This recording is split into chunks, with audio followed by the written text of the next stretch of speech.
All right, welcome to Closers or Losers. Today, this is Jeremy Miner, chairman of 7th Level. This is our co-host, Matt Ryder, the man over there in Sydney, Australia, in the nice new office that I still have not seen yet because of COVID.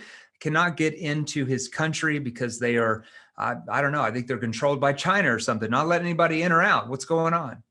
Sounds about right. Sounds about right? Okay, well, I mean, at least you're safe over there. There you go, brother.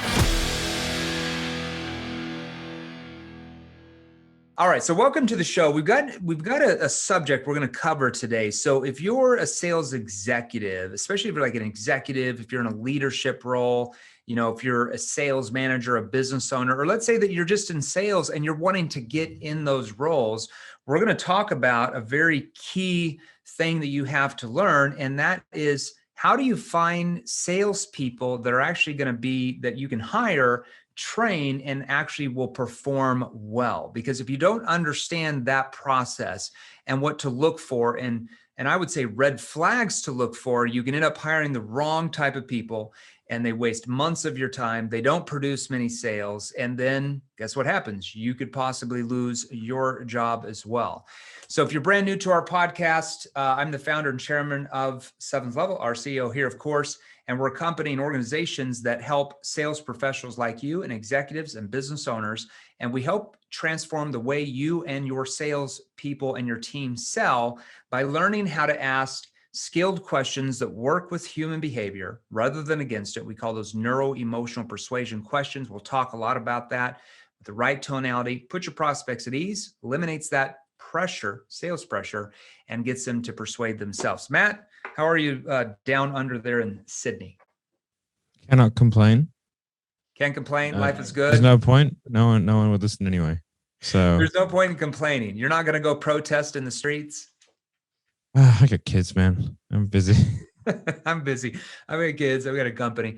All right. So let's talk about, part of our business here is we have companies that come to us looking for, trained salespeople that go through our certification, our NEPQ 2.0 training courses, our NEPQ 3.0, and our advanced inner circle. And they come to us looking to hire salespeople that have gone through that process because they're tested, they're proven through our process that we take them through. We know they're going to produce for whatever they sell. But in the past, what type of problems did you see? So, obviously you do a lot of hiring for the company as well, and you hire for these, other companies. What are you actually seeing that a lot of company owners and sales managers, what type of mistakes are they making when they go to hire people? Yeah, I think there's a couple of fundamental mistakes. It's one, if you can hire from the bottom, that's for sure a better way of doing that. And then have an internal strategy to get someone better or move them up through the ranks, because it's far easier to hire a junior hungry sales rep than what it is to hire an established killer. Okay. Just from you know what I mean? Just from a pure recruitment standpoint. So that's what we've always tried to do, is just kind of, we can make people better. That's literally our job. So it's that for us is the easy part. Finding the good culture fit is the hard part. Let's go into depth for our listeners about the process that we take these junior recruits through so they can kind of see how we take them from the bottom. Sometimes a lot of them have never sold anything, and we just kind of get them to the top and kind of the process of that, the more ins and outs. Yeah. Well, the important thing I think for us is that what I've realized as someone who hires a lot of salespeople is that I really want young people who are hungry, people 19, 20, 21, preferably have very low living expenses, right? And that's because, not that I don't want to pay people a lot of money, but in the beginning, they don't produce much revenue. Yeah. And they need a lot of work and a lot of training. That training is going to cost us money. I don't want to charge them money, obviously, to develop them, because that would be weird if they're being employed by us. Yeah. But I know it's going to take them 3 months to where they actually start giving us an ROI. So it's because we have, 2 to 3 times a week group training, we have individual mentorship. We usually have a development structure where if somebody wants to move out of a role, they have to train the predecessor, right? The person who's going to come up, they have to have that. So then all the SOPs have to be in place and all that kind of stuff. And so if I can find someone who's yeah, that's fine. I can afford to only make a couple of grand a month for the next few months, like that's fine. But if I get a 35-year-old with 2 kids and a wife and a mortgage, it's like, that's not going to work. Like I can't We put you can't there. start Like you have from to the come bottom. in pre-developed. Yeah, that Yeah. makes sense. And that process where we hire these, 19, 20, 21, 22-year-olds, maybe they're out of college or still in college, maybe they have a little bit of sales experience or maybe they don't. Tell us about the process that we take through as far as like, hey, if you want to leave this position, well, first of all, tell everybody the position we might put them in. Like what would we maybe have them in Messenger? Like what would we have them do first to kind of move up the ranks? And it's different for every industry, but we can tell everybody Yeah. what we do. We're going to put them in a volume-based role. That's kind of, if you want to have it like ubiquitous across all industries, because volume is like, it's the best time hack that you have. So I think in sales, one of the things that people don't want to realize is that time takes time. Yeah. And you have to have interactions with people in order to have seen enough to be able to consistently have the answer for what's in front of you. Yeah. And you can be taught all of it, but you have to sometimes you just have to do it. Right. Yeah. And so if I can give you something where you can have a high volume of interaction with people in a sales environment, we're going to really rapidly speed up your development.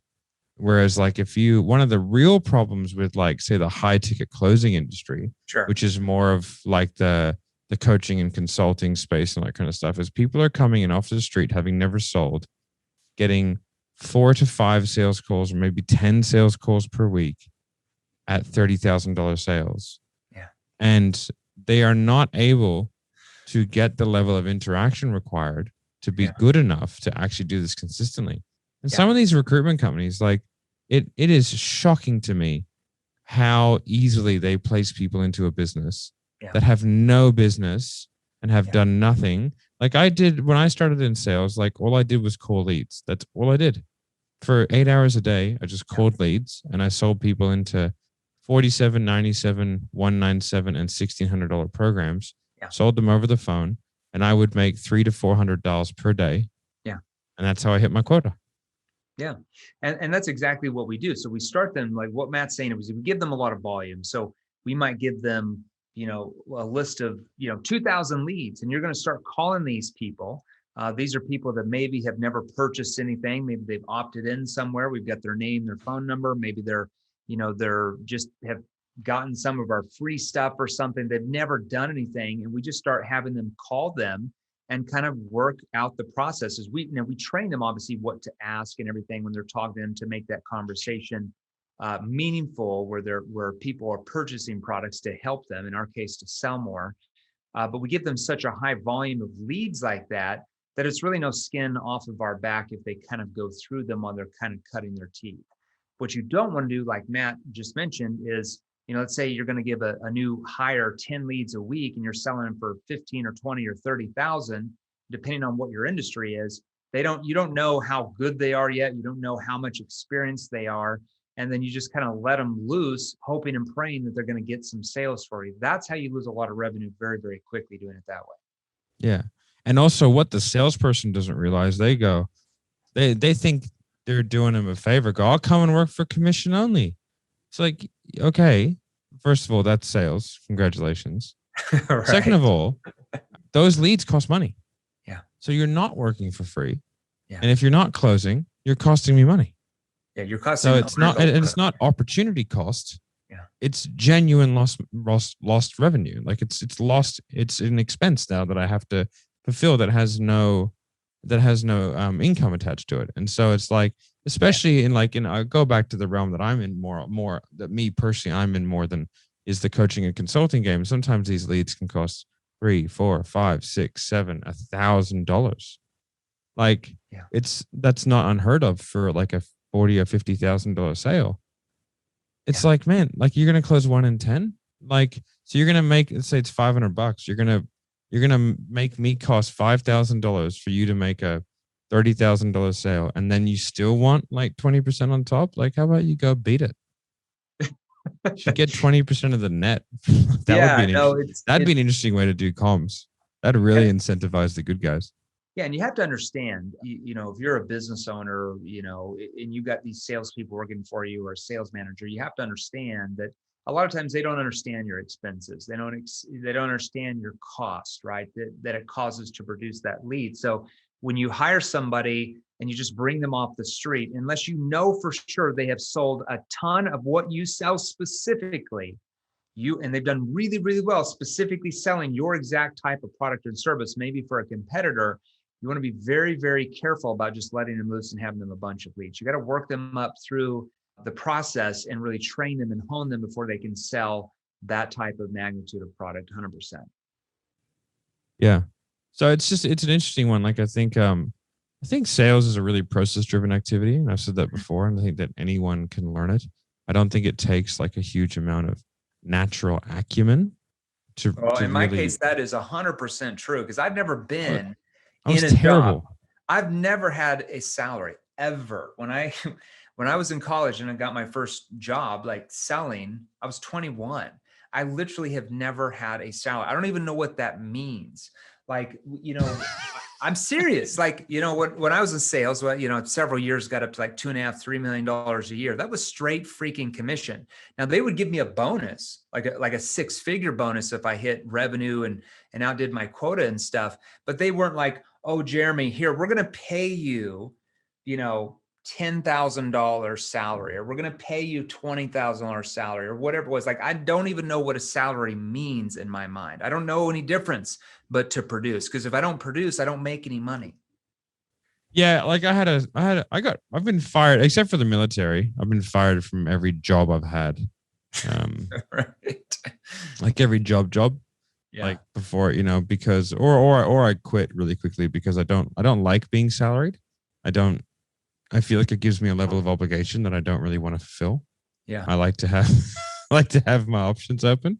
But again, like I see the benefit like in salary. I'm actually on a salary in this company, like we're on salaries now, I guess, as the business owners. So like, but that's more of a banking choice, to be honest. But so it's a really interesting one. I think like there's a strange shift going on in sales at the moment where I think like there's too much of that. The dream is being sold about sales. Like people are forgetting like 1 in every 8 employees is a salesperson. Like that walks on planet Earth. Yeah. Like everyone's a salesperson. So, and now all of a sudden with this big, like, I guess, online education boom, now there's a lot of these people saying that you can replace your income in 30 days. And, and I guess if you had a very low income, you could probably do that. Sure. If you made 30 or 40 grand a year, you could probably replace that in 30 days. Like but that's not what is being touted. Right. Yeah. And so there seems to be like, and this is from a recruitment standpoint, what I'm seeing, a level of entitlement and like a level of like, oh, I expect this. And it's like, okay, well, I expect an 80% close rate. Oh, I can't do that. So I can. Right. So it's like, you know what I mean? Like if you like it's a strange time when it comes to recruitment and training. Cause again, I recruit and train a lot of sales reps. Like we have, 12 people onboarding at the moment for all different roles. And I'm really figuring out that I think for me, it's like focusing on the younger people who are really hungry. Like you take one of our people, Erica, for example. I mean, she's a phenomenal example of like someone who did a course relatively, didn't really get too much out of it, in my opinion, came to us and then was not that good at what she was doing, but over the course of like 3 months became exceptional. Yeah. Now she's a killer, like absolute killer when it comes to setting and DMs and all that kind of stuff.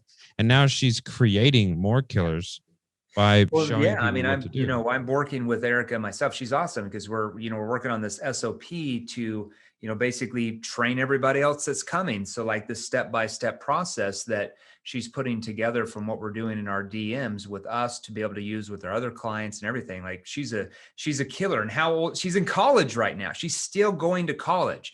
We had to move our messenger training Friday with her, had to move it up like an hour because she's like, I'm taking my finals. She's still in college, crushing it now, which I think is amazing. one of the scary things is one of the guys, I don't know, have you met Yash? Well, yeah, he's in the inner circle program. I know Yash. Do you know how old Yash is? No, how old is he? 16. He's 16? 16 years old. I had no idea. I would have thought I had to speak to his parents before we put him in. Oh my gosh. Yeah. I had no idea. I thought he was like in his mid-20s. Exactly. Right. Like he's like, there are some of these younger guys that are really, really like open to development, fantastic attitudes. And those are the people that like, right, we will take you, we'll nurture you, we'll develop you, and we'll make you into an absolute superstar as long as you're willing to go through the process. And people really have to check their ego at the door. And it sounds really arrogant, but it's like, this is the NBA. Like our sales guys are exceptional. Yeah. Like they're on a different planet. Like these dudes are closing 80, 90% of everyone they talk to, not just like qualified, everyone they talk to. Yeah. And they're selling them like high ticket programs and it's just like, these guys are on a different planet and we can get you there, but it's going to take a bit of time. But you have to realize that like you need to check the ego and you need to be open to the process because like, you know, Bill, who's just come on as one of our head closers. I mean, I was working out based off what he's selling and his recurring trailing comms, like his bills are going to be astronomical in about 6 months time. Yeah. So which is great. Like we're happy to pay it.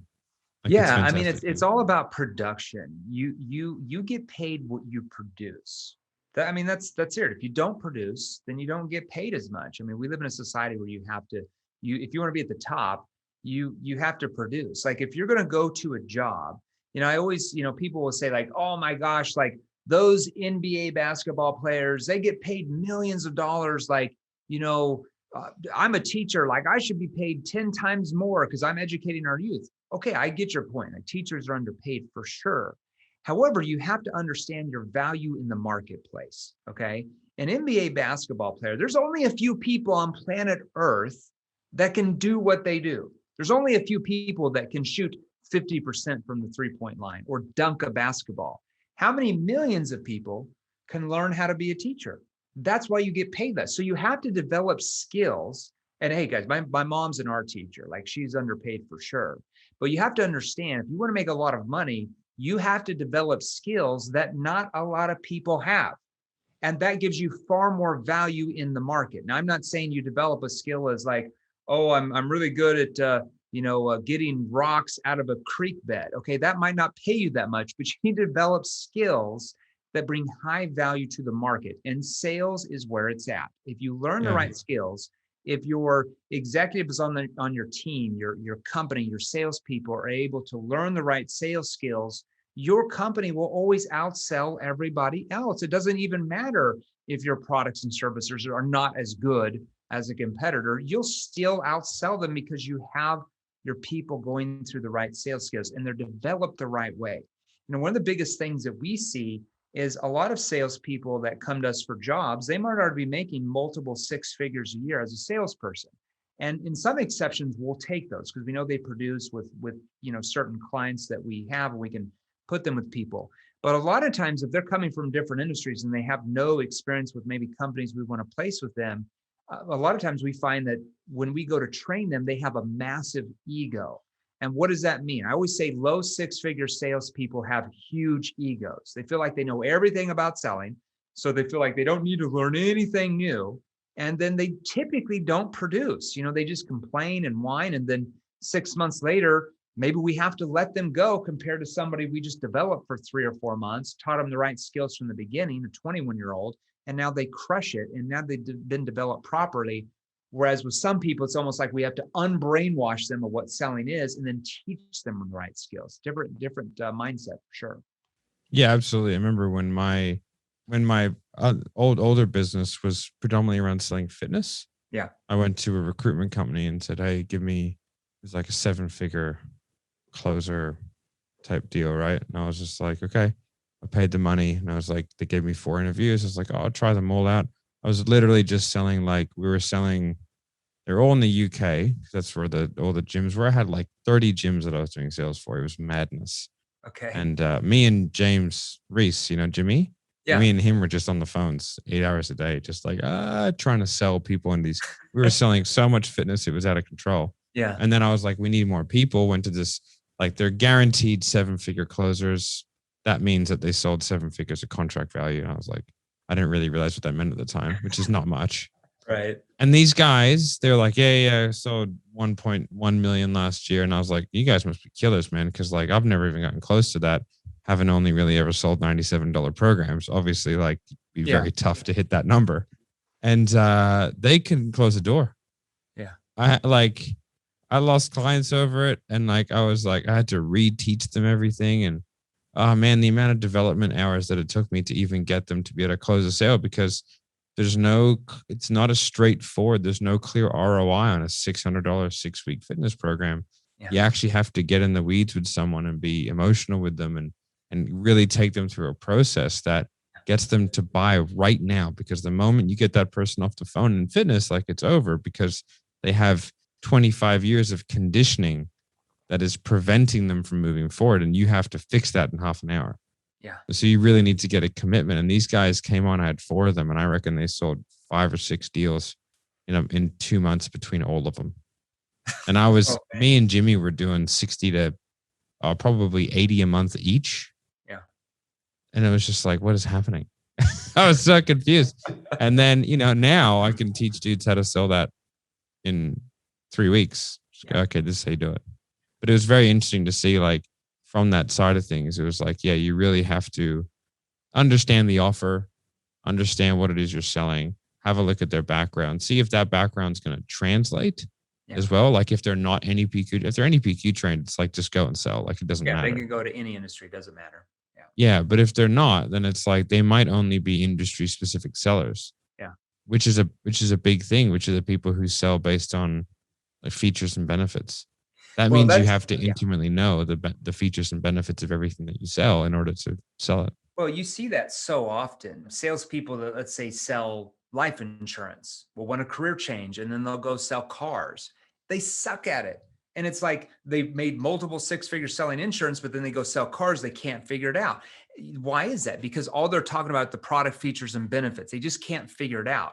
With NEPQ, it doesn't matter. It doesn't matter if you go from cars to selling homes, or if you go from a real estate agent selling homes to selling cybersecurity with banks, or if you go from a financial advisor at Merrill Lynch and you're like, you know what, I think I want to sell yachts. It doesn't matter where you go. You understand the sales structure. You understand the connecting stage and the situation questions and the problem awareness to find out their problems and how it's affecting them, the root cause, and solution awareness questions and consequence and committing. You understand the structure. And once you understand from that industry what problems you solve, it's easy to translate it into anything and just like kill everybody, hit your quotas more than anybody else. And a lot of times become the number one guy or gal there within a couple of months. It's kind of crazy what we see with people going like that. Yeah, absolutely. I've got a meeting. I've got a meeting too. And me and you got a meeting in 29 minutes as well. Yep. I'll meet you at the meeting. I'll meet you at the meeting in 29 minutes. All right, everybody. Thanks for being on. We just wanted to give you some of that advice. So if you're a sales executive or leadership, sales leaders, or a business owner looking to hire salespeople, you have to understand that process and put them in the right training and develop them so they can succeed for you. We'll go into more depth on that on another podcast. If you haven't yet joined our Facebook group, Sales Revolution, there should be a link here. Click on it, Sales Revolution. Matt and I go live in there 4 to 5 times a week. We have a lot of resources in there we give you access to that we don't even charge you for. They're free, that you can go through, that are going to help you sell more of your products or services. Sales Revolution. Matt, I'll see you in the meeting, 29 minutes. Thanks, everybody. Awesome. Thanks, guys. Bye. Now, if you're serious about joining the top 1%, I mean the top 1%, and you want to experience more training content just like this, click the links right over there.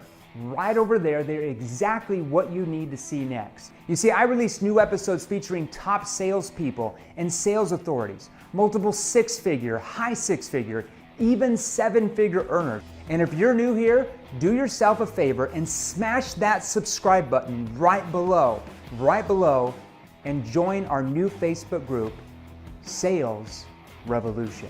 You see, it's free, and there's a link in the description below just for you. We put it there for you. Finally, I make posts on Facebook and Instagram each and every day with more tips and training. So be sure and follow me and turn on your notifications. So make a comment in the first 7 minutes to any of my latest posts, share this episode, and there's a very real chance that you're gonna win some killer prizes. And here's the thing, don't sit on the sidelines. Don't be like everyone else. Get into the game. Join the sales revolution. Stay active, get involved, learn the right skills, and we will show you how to take your life and income to a level that most only dream about.